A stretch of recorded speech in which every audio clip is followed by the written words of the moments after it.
Pada suatu waktu adalah nih Wak, seorang pengunjung yang tiba-tiba sakit setelah dia ini berselfie ria di patung kemanusiaan itu.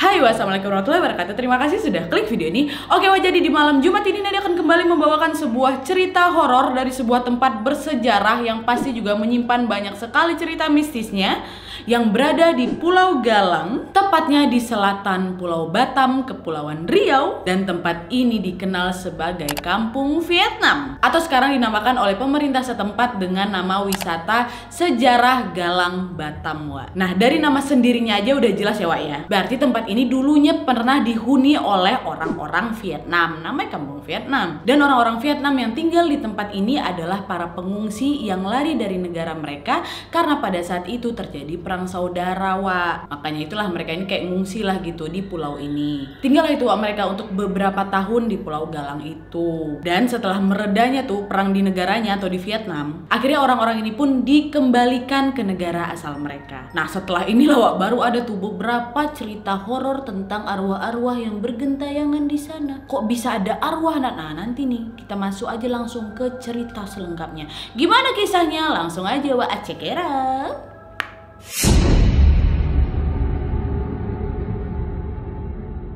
Oke, jadi nih Wak ya, seperti biasa sebelum kita membahas tentang seberapa angkernya lah itu Kampung Vietnam, aku terlebih dulu akan membahas gimana sih ceritanya orang-orang yang di Vietnam itu bisa sampai ke Indonesia dan tinggal di Pulau Galang ini ya. Nah, jadi seperti yang aku bilang tadi, memang orang-orang Vietnam tersebut adalah pengungsi dari negara mereka atau Vietnam karena adanya perang saudara di sana, Wak. Dan seperti yang kita tahu, perang itu kan memang banyak domino efeknya, Wak ya. Dan yang paling sering masyarakat umum yang nggak tahu apa-apa ini pun akhirnya akan selalu menjadi korban. Nah, kisah pengungsian ini pun dimulai pada tanggal 29 April tahun 1975, dan pengungsian ini bisa dikatakan besar-besaran Wak, karena ada ratusan ribu warga Vietnam, dan pengungsian besar-besaran ratusan ribu warga Vietnam ini pun terjadi akibat kalahnya pasukan Amerika Serikat dan berkuasanya rezim komunis Viet Cong, Wak. Dan dikarenakan hal ini mereka pun akhirnya meninggalkan negara mereka, walaupun memang harus melalui samudra yang besar dan yang ganas itu. Nggak ada cara lain Wak pada saat itu, memang itulah satu-satunya pilihan bagi warga Vietnam pada saat itu untuk bisa keluar dari negara mereka, karena mereka lebih memilih daripada mati konyol sama tentara komunis Viet Cong tadi tuh yang memang dikenal sangat jahat, barbar kali mereka, Wak. Mendinglah ku terjang samudra ganas ini, nggak apa-apa kata mereka. Dan akhirnya para pengungsi tersebut pun memilih transportasi kapal pastinya untuk mengangkut mereka ini keluar dari negara Vietnam. Dan kapal yang mereka gunakan ini Wak, bukan kapal besar itu ya, mohon maaf, kapal kayu kecil aja tuh Wak, ya sebesar kira-kira satu buah bis besar gitulah, dimana satu kapal itu bisa diisi sekitar 40-100 orang. Yang pasti mereka harus rela berdesak-desakan demi bisa menyelamatkan diri mereka di sana, Wak. Cewek, cowok, anak kecil, orang besar di sana itu semuanya. Nggak peduli mereka akan hal itu, yang penting yang mereka pikirkan hanyalah bagaimana bisa secepatnya keluar dari Vietnam itu. Dan biar kalian tahu, perjalanan itu nggak 2-3 hari, pasti ya hampir sebulan. Terombang-ambing mereka tuh Wak, di perairan Cina Selatan tersebut tanpa tujuan yang berarti atau yang pasti pada saat itu. Alhasil banyak juga lah itu Wak, korban yang berjatuhan di tengah perjalanan karena mungkin faktor usia, sakit, atau bahkan ada juga katanya yang jatuh gitu loh di perjalanan waktu ombak itu naik turun tuh. Sampai akhirnya tibalah itu Wak, rombongan pertama para pengungsi dari Vietnam ini di Pulau Natuna di wilayahnya Kepulauan Riau Wak, pada tanggal 21 Mei tahun 1975 kalau nggak salah. Dan rombongan pertama tersebut berjumlah 75 orang yang menggunakan satu buah perahu kayu tadi. Dan menyusul setelah rombongan pertama tadi, rombongan para pengungsi Vietnam ini pun semakin lama semakin bertambah Wak. Rombongan satu selamat, dapat kabar di sana, datang lagi nih rombongan-rombongan berikutnya, sampai banyak kali tuh. Dan hal ini pula lah yang sampai akhirnya menjadi permasalahan di beberapa negara tetangga Vietnam Wak, yaitu seperti Malaysia, Thailand, dan Indonesia, dimana pengungsian besar-besaran ini pun akhirnya mendapatkan sorotan dunia Wak. Dan bahkan ya Wak ya, dunia mengenal para pengungsi tersebut pada masa itu dengan sebutan manusia kapal. Dan saking udah banyaknya kali orang yang udah mengungsi di sana, terombang-ambing di jalan, yang penting mereka bisa menyelamatkan diri. Dan melihat situasi para pengungsi yang mengenaskan ini pun akhirnya Perserikatan Bangsa-Bangsa pun sempat turun tangan Wak, dimana organisasi PBB yang mengurusi pengungsi yaitu UNHCR mengadakan rapat dengan beberapa negara di Bangkok, yang akhirnya mereka menetapkan untuk menjadikan satu pulau di Indonesia untuk dijadikan tempat pengungsian. Nah, dari tempat inilah Wak ditetapkan Pulau Galang yang memang relatif masih kosong, tidak terlalu banyak penghuninya, itulah yang akan dijadikan tempat pengungsian warga-warga Vietnam ini Wak. Nah, Pulau Galang ini Wak luasnya tuh sekitar 250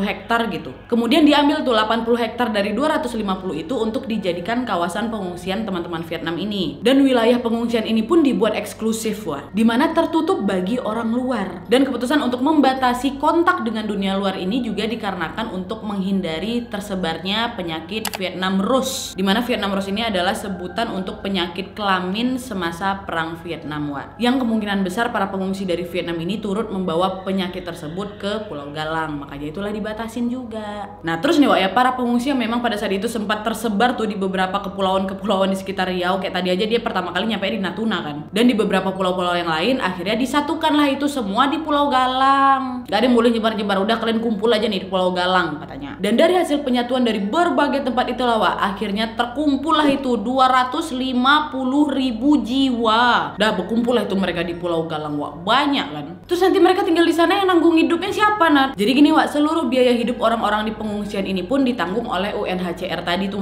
dari biaya makan sehari-hari, pendidikan mereka, sampai kesehatan mereka pun dijamin oleh lembaga PBB pada saat itu. Pendidikannya juga wak, iya weh, ditanggung. Nah memang wak, sebagai wilayah pengungsian, fasilitas yang disediakan oleh pemerintah Indonesia atas diskusi dengan UNHCR itu pun bisa dikatakan termasuk lengkap wak. Seperti halnya urusan keamanan diserahkan kepada pihak TNI Polri pada saat itu, tetapi juga diawasi secara ketat oleh PBB. Jadi bisa dikatakan para pengungsi ini diperhatikan lah gitu wak. Fasilitasnya itu apa aja, Nat? Kayak barak-barak sebagai tempat mereka tinggal, sekolahan wak, dan pendidikan pada umumnya di sekolah itu adalah kursus bahasa Indonesia memang. Terus ada juga rumah sakit, pemakaman umum, rumah ibadah. Gak cuma satu rumah ibadah aja wak, semua agama disediakan itu rumah ibadahnya di sana. Karena memang diketahui para pengungsi tersebut ada yang memeluk agama Buddha, Kristen, dan ada juga yang Muslim wak. Dan sistem pengairan air bersih ini pun juga dibuat melalui pipa-pipa yang cukup besar dari mata air di luar pulau wak. Sistem kelistrikannya juga baik, bisa dilihat dari tiang-tiang listrik yang masih berdiri sampai sekarang. Dan selain itu juga wak, di wilayah pengungsian ini juga terdapat penjara bagi mereka-mereka yang juga sudah melakukan kejahatan gitu loh. Jadi kayak negara kecil gitu di sana ya. Dan dengan dibangunnya sarana dan prasarana bagi para pengungsi ini, Kampung Vietnam pun menjadi tempat mereka untuk bisa melanjutkan hidup sepanjang tahun 79 sampai tahun 1996 wak. Lumayan lama banget kan, hampir 20 tahun. Dan seiring berjalannya waktu itu, setelah perang Vietnam ini sudah mulai mereda wak, UNHCR pun akhirnya memutuskan untuk mulai memulangkanlah itu para pengungsi secara bertahap ke negara asal mereka, atau ada juga nih wak, jalan bagi para pengungsi untuk bisa mencari suaka ke negara-negara maju. Dan keputusan pemulangan tersebut juga didukung oleh pemerintah Indonesia. Karena memang pada tahun 1994 wak, pemerintah Indonesia ini memang ingin mengosongkan Pulau Galang itu untuk bisa membangun kawasan industri khusus. TNI Polri pun juga turut membantu sekitar 8.500 orang untuk bisa dipulangkan ke Vietnam melalui jalur laut dan udara wak. Kompak ya kita ya. Tapi wak ya, nggak serta-merta semuanya mulus aja tuh mereka dipulangkan. Karena bisa dikatakan pada saat proses pemulangan para pengungsi ini nggak terus-terus berjalan dengan mudah gitu. Karena pastilah wak, ada 20 tahun lah pula mereka di sana ya kan. Ada nih para pengungsi yang merasa nyaman itu udah tinggal di kampung Vietnam, gak mau balik kampung dia. Dan juga ada di antara mereka yang beberapanya itu masih khawatir gitu dengan keadaan di negaranya yang mungkin belum betul-betul aman 100%. Dan para pengungsi ini juga sempat memprotes keputusan tersebut dengan berbagai cara. Ada nih wak ya, pemberitaan yang mengatakan bahwa ada beberapa dari mereka ini yang telah menenggelamkan perahu yang memang mereka miliki, yang udah mereka bawa dari Vietnam tuh ditenggelamkannya, hampir nggak bisa balik. Bahkan ada juga beberapa orang di antara mereka yang melakukan bunuh diri. Tapi walaupun demikian, UNHCR ini tetap pada keputusannya untuk tetap memulangkan para pengungsi yang tersisa di Pulau Galang itu. Dan sejak tahun 1996 lokasi kampung Vietnam ini pun dinyatakan sebagai wilayah konservasi dan bisa terbuka lagi untuk masyarakat umum yang ingin mengunjungi museum yang memang keberadaannya tetap dilindungi oleh pemerintah Indonesia sampai saat ini, di mana para pengunjung masih dapat melihat beberapa monumen dan sisa peninggalan lain di lokasi pengungsian tersebut. Dan bisa digambarkan ya wak ya, saat baru memasuki pulau itu aja, pengunjung ini akan disambut oleh patung kemanusiaan atau patung humanity, dan patung ini memang dibangun untuk mengenang peristiwa tragis yang pernah terjadi di lokasi ini. Dan biar kalian tahu, patung ini dibangun untuk mengenang peristiwa tragis yang pernah terjadi di lokasi ini. Loh, kok ada tragisnya? Nat, perasaan dari tadi kok anteng-anteng aja yang gue sebutkan. Gini wak, ada juga tragisnya di sini. Karena nih wak, pada saat pengungsian itu masih berlangsung, adalah itu seorang pengungsi perempuan yang bernama Tin Hang Loy melakukan bunuh diri wak, karena dia ini tidak kuat menanggung malu usai oleh 7 pengungsi lainnya. Dan yang memprihatinkan, Wak, pemerkosaan itu bukanlah satu-satunya tindak kriminal yang pernah terjadi di sana. Pencurian dan pembunuhan juga pernah dilakukan oleh para pengungsi selama mereka mengungsi di situ, Wak. Makanya itulah kan ada dibangun sebuah penjara, yaitu untuk bisa menampung para pelaku kriminal ini. Dan juga penjara ini difungsikan untuk menahan para pengungsi yang pada saat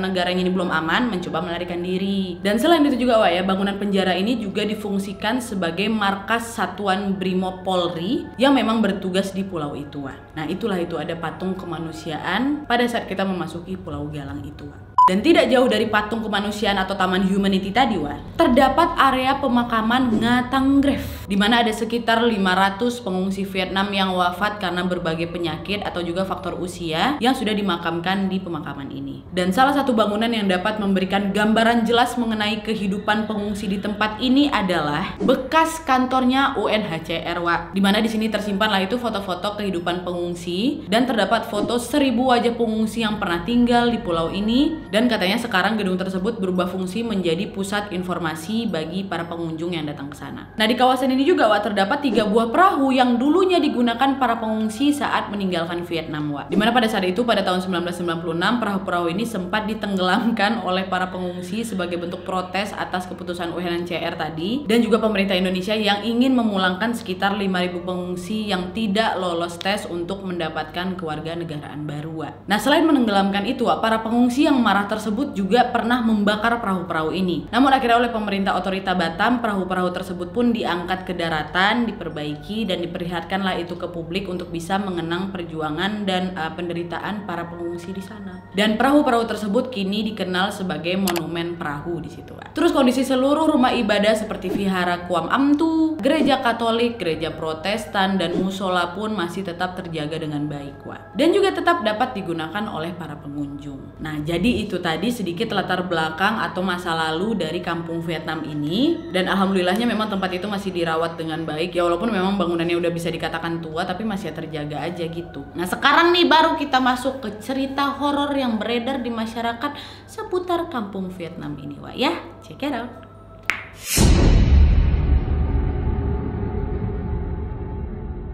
Oke, Wak, jadi memang karena akhirnya tempat ini pun dibuka lagi untuk masyarakat umum, jadi pasti banyak lah itu kan para pengunjung yang juga turut ingin melihat kampung Vietnam tersebut secara langsung. Malah bisa dikatakan nih, Wak, ya, kampung Vietnam ini menjadi salah satu tujuan wisata bagi para wisatawan yang berkunjung ke Batam malah. Dan dari pengunjung-pengunjung inilah, Wak, akhirnya banyak cerita-cerita mistis yang memang juga beredar di antara mereka. Dan memang informasi soal kisah horor yang aku dapat di sini itu hanya tersebar dari mulut ke mulut aja gitu, Wak. Untuk kepastian benar atau tidaknya kembali lagi kita nggak tahu ya kan, namanya juga cerita yang beredar dari mulut ke mulut. Mungkin kita akan bisa lebih tahu suasana sebenarnya itu se-creepy apa kalau memang kita ada di sana secara langsung ya kan. Cuma kan nggak semuanya dari kita ini yang berani datang langsung ke sana, pasti boro-boro ke tengah Pulau Galang itu mau masuk kamar mandi tengah malamnya takut kita ya kan. Tapi sebenarnya, Wak, ada juga nih cara lain yang bisa kita terapkan untuk tetap menyaksikan se-creepy apa sebenarnya tempat-tempat horor ini. Contoh dengan melakukan live streaming ya kan. Secara Wak belum berani ke sana, entah kapan juga bisa ke sana tuh. Jadi bisa lah itu agak sedikit pemanasan lah gitu kan, Wak. Kayak aku nih contohnya, aku tuh sesekali juga sering loh, Wak, lihat live streaming orang-orang ghost hunter gitu. Salah satunya dengan menggunakan Bigo. Hah, kok Bigo, Nat? Kok lihat cewek-cewek cantik di sana ya? Apa hubungannya Bigo sama ghost hunter? Ah, itulah yang kalian nggak tahu. Bigo ini udah lama loh, Wak, menyajikan streaming ghost hunter biar kalian tahu. Nggak terus-terusan cewek-cewek atau kakak-kakak cantik itu aja. Dan juga seperti yang kalian tahu, Bigo ini masih menjadi platform streaming yang masih bertahan sampai sekarang dengan user paling banyak dan aktif untuk sekelasnya.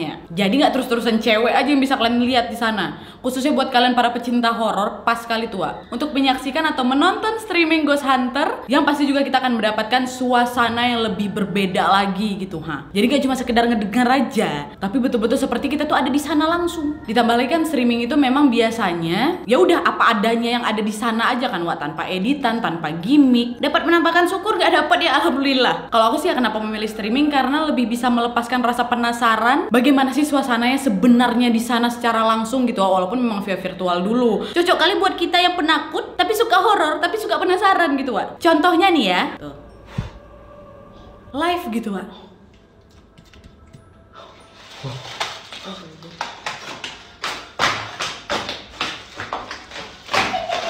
Allahu Akbar, siapa itu? Astagfirullahaladzim. Dengar gak sih? Ya Allah. Astagfirullahaladzim. Astagfirullahaladzim.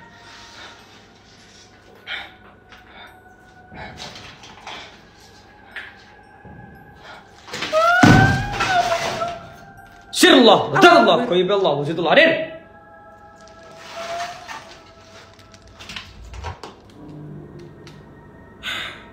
Tuh kan beda gak sih suasananya? Masih video pertamanya udah merinding aku. Kita lanjut ya yang lain ya. Asik.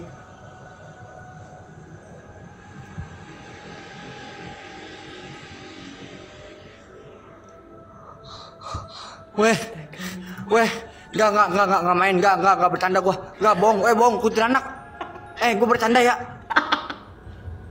Ya.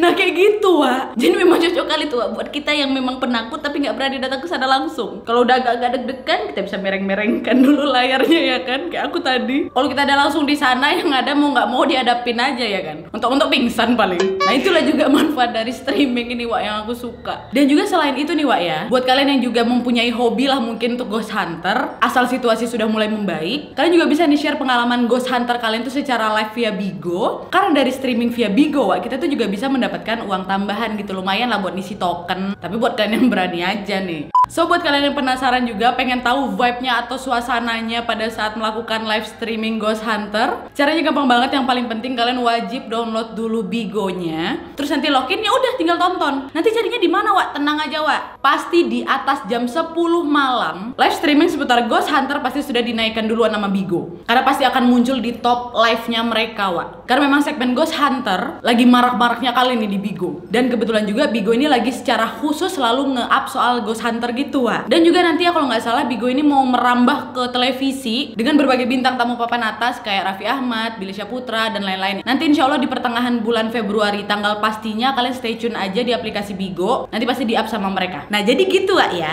Buat kalian yang mau merasakan sensasi horor dari Ghost Hunter, bisa langsung download aplikasi Bigonya. Linknya sudah aku sertakan di description box di bawah. Dan jangan lupa bintang 5. Selamat mencoba. Bigo. Nah jadi sementara karena memang belum ada nih, Wak, streaming Ghost Hunter di camp Vietnam ini, aku lanjutin aja ya pengalaman yang memang sudah tersebar dari mulut ke mulut yang nggak kalah menegangkan juga, Wak. Dan salah satu cerita mistis yang banyak diperbincangkan oleh masyarakat adalah cerita dari korban pemerkosaan tadi yang sudah aku sebutkan, yaitu seorang perempuan yang bernama Tin Han Loy, Wak. Dan salah satu pengelola kampung Vietnam yang bernama Bapak Sumardi pernah menyebutkan pada suatu waktu adalah nih, Wak, seorang pengunjung yang tiba-tiba sakit setelah dia ini berselfie ria di patung kemanusiaan itu. Dan dikatakan kalau ada sebuah sosok yang memang telah menampakkan dirinya di selfie tersebut. Dan sosok itu, Wak, dipercaya adalah sosok Tin Han tadi. Dan cerita ini pun langsung diperkuat lagi, Wak, oleh cerita dari salah satu pengunjung lainnya yang mengaku bahwa dia ini telah juga melihat sosok wanita memakai baju merah dan sedang menangis. Dan tangisannya ini terlihat sangat sedih kali gitu, Wak. Itu merinding lah kalau bahas kayak gini. Sendiri aku, Wak, di studio. Mantap. Oke, lanjut. Dan ada juga nih, Wak, cerita lain dari seseorang yang memang mempunyai kelebihan lah gitu, bisa melihat roh halus kan. Dia ini bilang lah kalau dia ini sudah pernah melihat sosok dari Tin Han tadi, dan dia mengatakan bahwa wajah dari Tin Han ini cantik kali, Wak. Dan dia pun mengaku memang sosok Tin Han ini masih tuh berkeliaran di sana gitu. Dan gak cuma itu aja, Wak. Bapak Suhardi ini juga pernah bercerita bahwa dia ini juga pernah mengalami hal mistis lain. Dia sendiri nih ya yang mengalami, bukan dari cerita orang, saat dia ini sedang bergiliran berjaga di sana. Dimana pada saat itu dia ini pernah melihat banyak bayangan orang berlalu lalang di sana, seolah-olah masih ada orang yang tinggal di situ, Wak. Diselingi dengan suara rintihan, tangisan, dan juga suara ketawa-ketawa, Wak. Dan Bapak Sumardi ini juga menambahkan nih, Wak ya, di kampung Vietnam itu memang banyak kali orang yang meninggal karena bunuh diri. Jadi Tan Han tadi itu bukan satu-satunya orang yang bunuh diri di sana. Tapi karena memang kisahnya sangat memilukan ya, walaupun memang kisah orang-orang bunuh diri juga memilukan, yang bisa dikatakan lebih terkenal gitu. Mungkin karena dia perempuan dan dia diperkosa pakai gimana aku juga nggak ngerti. Nah orang-orang yang bunuh diri lainnya nih, Wak, dikabarkan mereka ini depresi gitu. Karena mungkin berkumpulan rame kali, mungkin kangen juga sama negara sebelah gitu kan. Bertahun-tahun lah pula mereka di sana. Dan ada juga mungkin depresi gara-gara dia sakit nggak sembuh ya kan. Terus selain itu juga banyak orang yang meninggal karena adanya wabah penyakit di sana. Dan cerita lain dari Bapak Sumardi ini adalah seringnya terlihat sosok penampakan perempuan juga yang selalu muncul di bekas rumah sakit yang ada di situ, Wak. Terus nih, Wak ya, Bapak Sumardi juga mengungkapkan ada kisah pengungsi pengungsi yang juga sempat melakukan bunuh diri di sana dengan cara membakarkan dirinya karena keberadaan dia di camp tersebut ditolak. Wah, alasan kenapa dia ini ditolak masuk ke dalam camp itu juga nggak jelas tuh kenapa. Yang jelas dia tuh nggak boleh lah masuk ke camp itu, padahal dia ini juga orang Vietnam. Akhirnya bunuh diri lah dia itu, bakar diri dia di sana.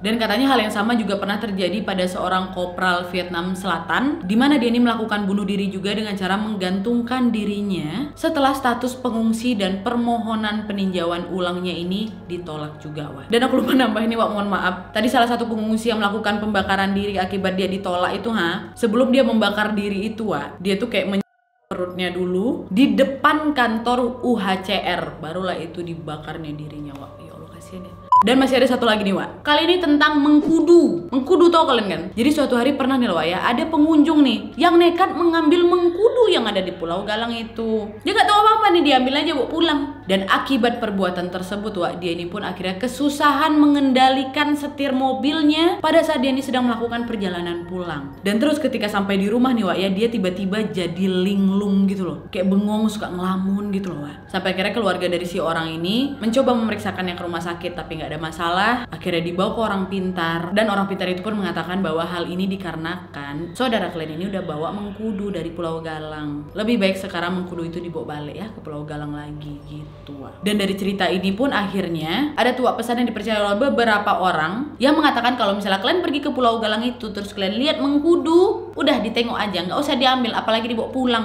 Dan dari hal-hal mistis ini pun Bapak Sumardi dan beberapa masyarakat juga beropini bahwa sudah menjadi sangat wajar apabila banyak kejadian mistis yang terjadi di kampung Vietnam, karena memang kan mengingat banyak juga kejahatan yang terjadi antar sesama pengungsi di sini. Dan ditambah lagi ini bangunan setelah mereka pergi, yang nggak ada lagi lah yang mengungsi di sana. Walaupun memang sering didatangi beberapa masyarakat untuk melihat langsung peninggalan dari teman-teman Vietnam ini, tapi kan tetap aja nggak dihuni, ya kan? Wajar lah. Kurasa juga nggak usah nunggu ada tindakan kriminal atau kejahatan yang terjadi di sana, atau korban lah bahkan. Rumah yang berisi aja tuh pasti ada penghuninya, apalagi rumah ditinggalin 2 tahun pula umurnya, ya kan? Jadi wajar-wajar aja kalau memang ada makhluk lain di tempat tersebut. Tapi nih, Wak, ya, terlepas dari cerita horor yang memang beredar di masyarakat, kampung Vietnam ini bisa sekali dijadikan salah satu tujuan wisata kalian waktu kalian lagi berkunjung ke Batam, ya, Wak, ya. Jangan cari elektronik terus, jangan cari barang black market terus. Datang kalian di sana ke Pulau Galang lewat jembatan Barelang, mantap. Tapi nanti berkunjungnya setelah pandemi kelar ya. Karena memang nih, Wak, menurut informasi yang aku baca, rumah sakit yang dulunya itu digunakan untuk para pengungsi ini sudah direnovasi juga oleh pemerintah dan dijadikan sebagai salah satu rumah sakit khusus infeksi untuk saudara-saudara kita yang terpapar COVID-19. Makanya itulah, Wak, kemungkinan untuk bisa berkunjung memang kayaknya baru bisa setelah dunia kita ini sudah semakin membaik, ya, Wak, ya.